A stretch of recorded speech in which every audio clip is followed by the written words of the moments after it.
Right, ప్రతిపక్షాల గురించి మాట్లాడుకుంటే పర్టికులర్గా బీఆర్ఎస్ గురించి ఎందుకండి గొడవలు ఎందుకండి? చర్చలు కదా జరగాల్సింది చట్టసభల్లో జరగాల్సింది చర్చలు కదా.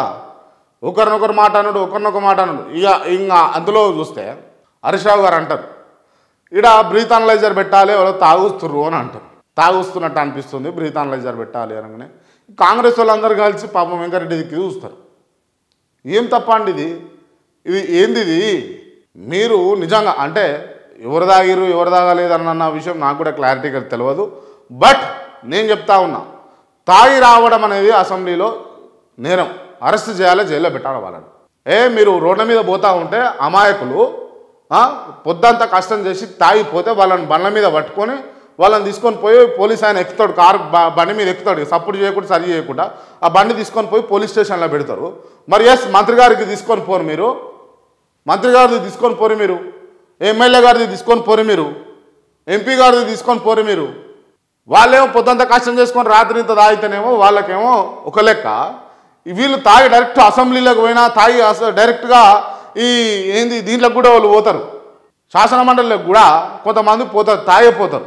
నేను చెప్తున్నా ఇది శాసన మండలిలో కూడా తాగిపోతారు. నేను చెప్తున్నా కదా, తెలుగు తల్లి ఫ్లైఓవర్కు తెలంగాణ తల్లి పెట్టి అరే పనికొచ్చే విషయాలు మాట్లాడరు అన్న ఆయన. మిమ్మల్ని చట్టసభలకు పంపింది ఎందుకు? ఏం ఉద్ధరిద్దామని పోయినావు నువ్వు? అరే నువ్వు అసెంబ్లీ అని ఫీల్ అవుతావా లేకపోతే అది శాసన మండలిని ఫీల్ అవుతావా? నీకు అవగాహన ఉండదురా మళ్ళీ నీకాడికి వస్తే.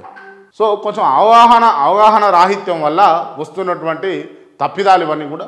ఇందుకే చెప్పేది, యువకులు వస్తే రాజకీయాలలో మార్పులు వస్తాయి. కొంచెం తెలుగులో యువకులు రారి, చదువుకున్న యువకులు రాలి, అవగాహన ఉన్న యువకులు రారి. మాజీ ఐఏఎస్లు మాజీ ఐపీఎస్ అధికారులు ఏదో రాజకీయం చేద్దాం, మాకు ఇంత చదువుకున్నాం కదా, మాకు ఇంత జ్ఞానం ఉంది కదా, మేము ఎట్లా చేయాలి ఏం చేయాలన్నది మాకు తెలుసు అని చెప్పేసి వాళ్ళు పుసపుస రాజకీయాల్లోకి వస్తే వాళ్ళని ఓడగొట్టబడి ఎవడైతే బిర్యానీలు ఇస్తారో వాని వెనక వాని తోకెనక మారే తిరిగి వాడిని గెలిపియబడుతుంది. వాడికి అవగాహన ఉండదు, వాడిని గెలిపిస్తారు. మీరు గెలిపించాల్సిన వాళ్ళని, ఓటేయాల్సిన వారికి జ్ఞానం ఉండి విజ్ఞానం ఉండి చైతన్యం ఉండి ప్రజలకి ఏమైనా చేయగలిగేటటువంటి సత్తా ఉన్నోళ్ళకి కదా ఓటేయాల్సింది. వాళ్ళే కాకుండా మీరు ఎవరికో చేస్తారు.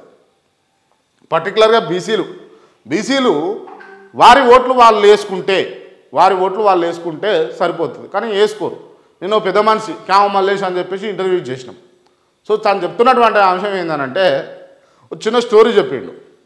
ఏం చెప్పిండు ఆ స్టోరీ అని అంటే, బీసీలలో ఎట్లుంటుంది అని అంటేనేమో ఓ అన్న కారు కొన్నాడు అనుకో, ఓ తమ్ముడు కొడుకో అన్న కొడుకో కారు కొన్నాడు అనుకో, అన్న కొడుకు చెప్తాడట పోయి దానికి ఇంత మూలగుచ్చిరాపోరా అంటాడట. అదే అగ్రవర్ణాలకు చెందిన వాళ్ళు ఇళ్ళల్లో వాడు అంబాసిడర్ కొంటే వాడు ఆడి కొంటాడట, వాడు ఆడి కొంటే వాడు BMW కొంటాడట. ఆ చైతన్యం ఉంటుందట. ఈ నిమ్నస్థాయి వర్గాలలో ఉండదట. వాడు మంచి కారు కొన్నాడంటే అది గీత పెట్టిరాపో అన్న కొడుకే చెప్తాడట, తమిళ కొడుకే చెప్తాడట అన్న. అట్లుంటుందట. దయచేసి అంటే చైతన్యం కావాలి, మార్పులు రావాలి. వచ్చిన రోజు జీవితాలు బాగుపడతాయి. ఇట్లా చట్టసభలలో కొట్టుకుని పోయి ఈ తెలుగు తల్లి ఫ్లేవర్ ముచ్చట్లు లేకపోతే ఈ ఆగమా ముచ్చట్లు కాకుండా అసలైన ముచ్చట్లు బయటకు వస్తాయి. అంటే పనికిరాని అంశాలు మాట్లాడుతుంది. మళ్ళీ పనికిరాని అంశాలు, పనికొచ్చేటి ఒక్కటి కూడా లేవు. ఏం చర్చ పెట్టిరు మీరు? తెలంగాణ అప్పుల మీద చర్చలు పెట్టిరా? తెలంగాణ విద్యా వ్యవస్థ మీద చర్చలు పెట్టిరా? తెలంగాణలో ఉన్నటువంటి హాస్పిటల్స్ మీద వైద్య అంశాల మీద చర్చలు పెట్టిరా? తెలంగాణలో ఉన్నటువంటి రైతుల మీద చర్చలు పెట్టిరా? తెలంగాణలో ఉన్నటువంటి రైతులను అరెస్ట్ చేసిన లగచర్ల రైతుల మీద చర్చలు పెట్టిరా?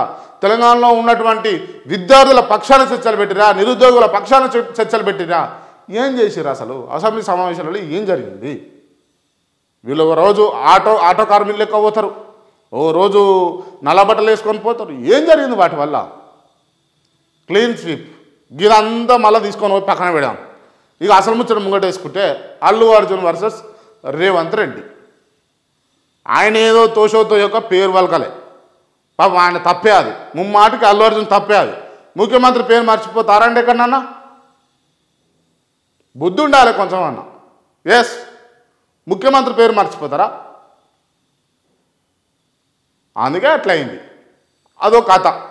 సో ఆయన జైలుకు పోయిండు, ఆయన అరెస్ట్ చేసిండు. మీరు గాంసాన్ని తీసుకొచ్చి అసెంబ్లీలో చర్చలు పెట్టుడు ఎందుకు? ఒకరికొకరు ప్రెస్ మీట్ పెట్టుకుంటారు, అయిపోయే కథ. మీరు పోయి ఇంటర్వ్యూలు ఇస్తారు, అసెంబ్లీ ఒక నాణ్యమైనటువంటి సమయాన్ని మీరు ఎంత వృధా చేస్తూ ఉన్నారు. కొట్లాటకు, పేపర్లు ఇస్తురుకునుడుకు, ఒకరినొకరు అనుకునుడుకు, గిదాని కానండి. గిదానికి అసెంబ్లీ చర్చలు పెట్టింది. మీకు ఛాయలు, బిస్కెట్లు, ప్రజల పన్నులు కట్టినటువంటి సొమ్ము అంతా దారా దత్తం చేసింది మీకు అసెంబ్లీ సమావేశాల్లో. ఎందుకోసమా? ఒకరొకరు కాన్వాయ్, ఆ కాన్వాయ్ల చుట్టూ పోలీసు చుట్టూ ఇంకోలు, మీకు అసెంబ్లీలలో ఉన్నటువంటి ఈ అంబులెన్సులు, ఫైర్ ఇంజన్లు, ఇవన్నీ ఎందుకు మీకు? దండుగా మీకు దండుగా. ఏం చర్చలు చేశారు మీరు? ఏం మాట్లాడారు? దేనిపైన చర్చలు పెట్టారు? ఒక్కసారి రివ్యూ చేసుకోండి. ఒక్క నాణ్యమైన చర్చలు. చాలా ఇబ్బంది అది.